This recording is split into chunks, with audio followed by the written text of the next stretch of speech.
Si vous voulez numériser votre entreprise, alors regardez cette vidéo. Bonjour, je m'appelle Benjamin Zikairos, je suis entrepreneur, courtier en télécommunications et j'accompagne maintenant depuis plus de 5 ans les indépendants, artisans, commerçants, professions libérales, chefs d'entreprise, TPE, PME, dans le choix de solutions télécom adaptées à leur activité. Et bien souvent, je m'aperçois sur le terrain qu'il est difficile pour vous de prioriser, de savoir les points essentiels à optimiser ou du moins à mettre en place pour digitaliser votre business. Donc, ce que je vous propose avec cette vidéo, c'est de vous fournir les 5 points clés selon moi à optimiser ou du moins à mettre en place pour numériser votre activité en toute tranquillité. Très bien, je vous donne mon conseil numéro 1, c'est Internet. Votre accès à Internet est primordial. Pas d'Internet, pas de business. C'est aussi simple que ça. C'est vraiment l'élément central de toute activité professionnelle de nos jours. D'accord? Alors, vous avez déjà sans doute un accès à Internet dans votre entreprise, ou alors si vous êtes en phase de création, vous êtes à la recherche et vous ne savez pas vers quel type d'accès Internet vous tournez, que ce soit pour l'optimiser ou pour souscrire à un accès Internet, pensez aux éléments suivants. D'accord? 1. Usage. Quels sont les usages dont vous avez besoin sur Internet? D'accord? Faites une liste. Est-ce que j'en ai besoin pour téléphoner, pour connecter mon TPE, ma caisse enregistreuse, j'en ai besoin pour me connecter à mes logiciels métiers, je dois envoyer beaucoup de fichiers à mes clients, bref, etc. Faites un listing de toutes les utilisations dont vous avez besoin par le biais d'Internet, et derrière, ça va permettre de vous orienter vers une technologie. D'accord? En fonction de ça, peut-être qu'un accès ADSL sera suffisant. D'accord? Ou alors un accès fibre optique. Mais qui dit fibre optique dit également éligibilité. D'accord? Il faut s'assurer que votre entreprise soit éligible à la fibre. Après, être éligible à la fibre, c'est pas tout. Quel type de fibre choisir? Ok, posez-vous là encore la question. Est-ce qu'une fibre mutualisée avec un débit non garanti est suffisant? Ou au contraire, est-ce que vous avez besoin d'un débit garanti, d'accord, avec une fibre dédiée? Et si oui, dans ce cas, quel volume? 100 mégas, 200 mégas, garantie, 300, 400, 500, 800, 1 giga, d'accord? Bref, posez-vous toutes ces questions. Hyper important. Pourquoi je vous dis ça? Parce que ça va déterminer bien sûr derrière un prix, mais sur les offres pro ou entreprises, généralement, c'est minimum du 24 mois, et encore, selon les offres, c'est tout de suite du 36, voire pour payer moins cher, du 48. C'est-à-dire que vous engagez quand même sur une certaine durée. Et faire un mauvais choix, ça peut avoir des incidences assez importantes, d'accord, dans le développement commercial, mais dans le succès ou le non-succès de votre business. Donc pensez bien à tous ces éléments, d'accord? Eh bien écoutez, il ne reste plus qu'à passer sur le point numéro 2. Le point numéro 2 est la téléphonie. Et quand je dis téléphonie, on va commencer déjà, on va séparer, je parle de la téléphonie fixe, d'accord? Alors, la téléphonie fixe, il y en a beaucoup qui me disent, beaucoup de mes clients me disent, ouais, mais ça sert à rien, etc. De nos jours, tout se fait avec le smartphone et autres. Oui, c'est vrai, mais la téléphonie fixe, les Français la plébiscitent beaucoup. Pourquoi? Eh bien, parce que c'est quand même un gage de crédibilité, d'accord? Ça montre quand même que vous êtes une institution qui existe, et ça, dans l'imaginaire, dans l'inconscience de vos clients, pensée client, et c'est vrai que c'est rassurant de savoir qu'une entreprise a un numéro de téléphone fixe, d'accord? Plutôt qu'un simple numéro de téléphone portable. Donc, pensez téléphonie fixe. Mais qui dit téléphonie fixe dit désormais beaucoup de technologie, d'accord? Et oui, fini l'analogique, le RTC, d'accord, en 2023 sera terminé, et vous avez déjà pu le voir au quotidien, vous êtes automatiquement basculé, où vos opérateurs reviennent vers vous pour vous proposer tout un tas d'offres pour pallier à la bonne vieille accès analogique qui n'existera plus en 2023 et qui petit à petit disparaît. D'accord? Donc, pensez là encore, comme sur Internet, usage. Quels sont vos usages de la téléphonie fixe? Est-ce que c'est uniquement pour recevoir des appels? Est-ce que vous appelez beaucoup? Est-ce que vous avez beaucoup de collaborateurs également? Bref, quelle technologie? En fonction de vos usages, là encore, faites un listing des usages dont vous avez besoin au niveau de votre téléphonie fixe. Est-ce que vous avez besoin d'un standard pour rediriger les appels vers tel ou tel service et autres? Bref, un listing comme pour l'accès Internet. Et ça va permettre d'orienter derrière sur une technologie et des services associés. D'accord? Est-ce que vous avez déjà un IPBX, c'est-à-dire un serveur branché sur Internet?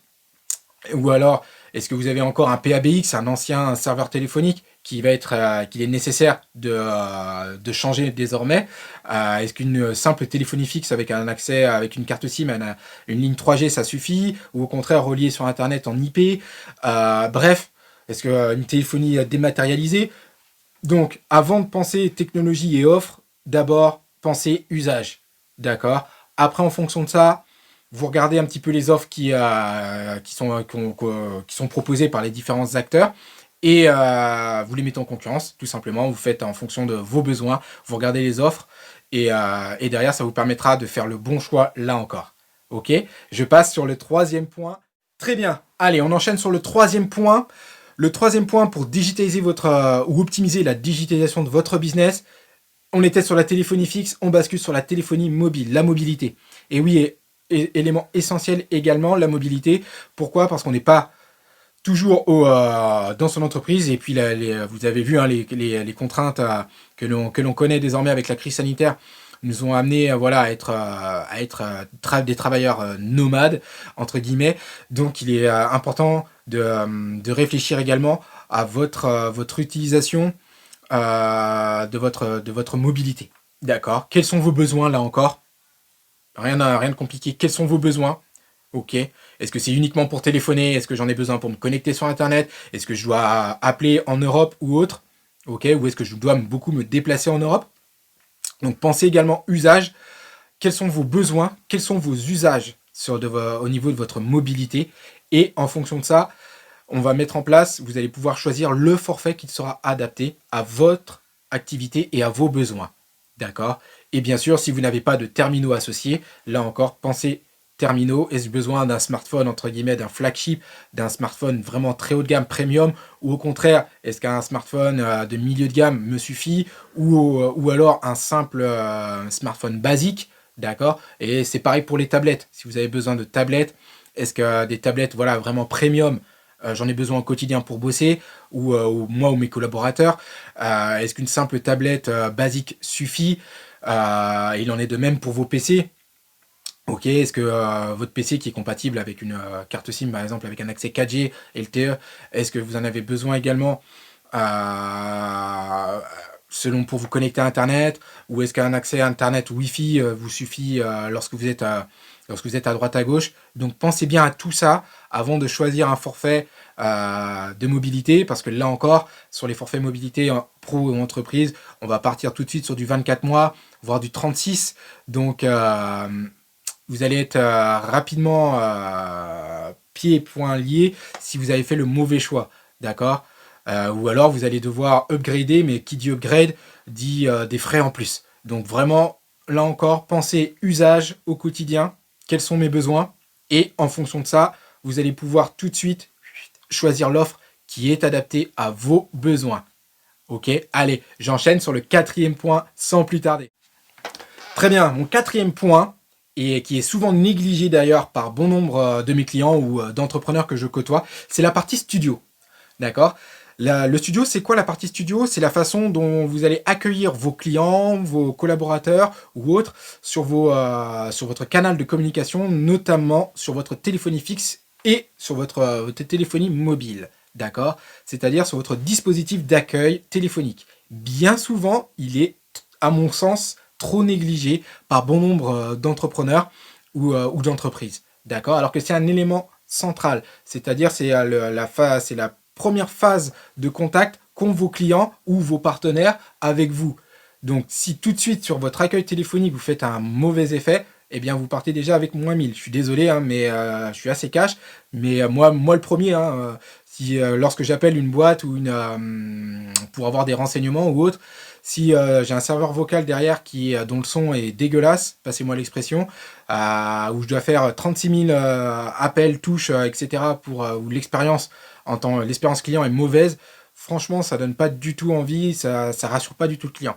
Donc, avoir un dispositif d'accueil téléphonique performant, accueillant, et ça va vous et vraiment au service du coup de votre business, ça va vous aider au quotidien, croyez-moi. Vous allez pouvoir communiquer sur tout un tas d'infos, d'accord, à moindre coût, ok, à moindre coût sur vos horaires d'ouverture, vos promotions, vos offres spéciales. Si vous avez des fermetures exceptionnelles ou autres, vous allez vraiment pouvoir, c'est le premier, je dirais, canal de contact avec votre clientèle. Donc pensez également là encore, comme sur les précédents points, pensez usage. De quoi ai-je besoin pour optimiser l'accueil téléphonique de mes clients ou de mes partenaires au quotidien? Et en fonction de ça, est-ce que j'ai besoin uniquement de messages pour mes smartphones ou au contraire, est-ce que j'ai besoin voilà, vraiment d'un dispositif d'accueil d'entrée avec après derrière une attente pour ensuite partir vers les bons collaborateurs. Donc pensez là encore, usage au quotidien, de quoi ai-je besoin pour bosser et pour accueillir mes clients, mes partenaires au quotidien. Et en fonction de ça, vous allez pouvoir choisir les services associés qui vont répondre à ces besoins. D'accord? Allez, j'enchaîne sur mon dernier et cinquième point avant de conclure. Mon dernier point, le cinquième, est la cybersécurité. D'accord? Les menaces sur Internet sont de plus en plus courantes et c'est pas parce que vous n'êtes pas PDG ou chef d'entreprise d'un groupe du CAC 40 que vous n'êtes pas sujet à des attaques ou des menaces. D'accord? C'est justement là qui est le plus gros problème à l'heure actuelle. Hein, il est plus facile de s'attaquer à des petites entreprises plutôt qu'à des gros groupes qui ont déjà mis en place tous des process et qui ont des équipes IT, hein, des équipes informatiques pour pallier à ce problème. Vous êtes tout seul bien souvent, vous n'avez pas forcément de DSI, vous n'avez pas d'équipe dédiée au support informatique, donc il est nécessaire voilà, de vous protéger et vous pouvez le faire à moindre coût. Ok, là encore, comme tous les autres points que je vous ai mentionnés au préalable, pensez usage. Quels sont mes usages d'Internet, de mon téléphone et comment je dois le protéger? Est-ce que j'ai uniquement besoin de me protéger sur la navigation? Est-ce que je dois protéger mon accès Internet en amont? Est-ce que je dois sécuriser chaque terminal? Est-ce que mes PC sont bien à jour, sont mis à jour régulièrement? Est-ce que je dispose d'antivirus? Et aussi, si vous êtes sur PC par exemple, est-ce que mes smartphones, lorsque je suis, ou mes tablettes de moi ou de mes collaborateurs, lorsqu'ils sont en déplacement et qu'ils se connectent sur un Wi-Fi public, eh bien, est-ce qu'ils sont sécurisés? Parce qu'il n'y a rien de plus facile que de se connecter à une tablette ou surtout à un téléphone portable lorsque celui-ci est connecté sur un réseau Wi-Fi public qui n'est pas sécurisé.